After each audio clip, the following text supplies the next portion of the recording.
Hi guys, welcome to new video. In this video we will tell you if someone grabs your collar and slaps on your face, then how to defend yourself. So let's start the video.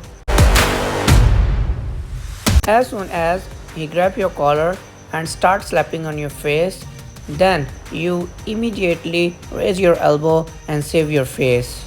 And in second step, quickly you have to turn and hit your elbow on his face.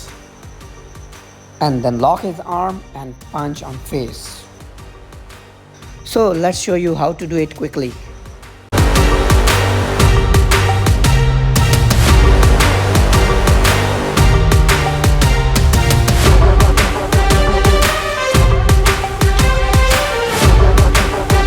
Likewise, we tell you about another technique in which you can defend yourself very quickly.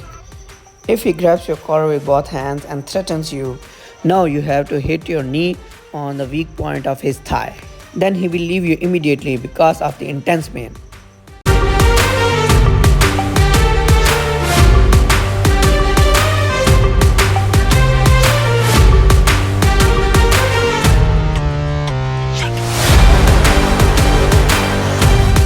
So guys, please share our video and subscribe our channel. Thank you.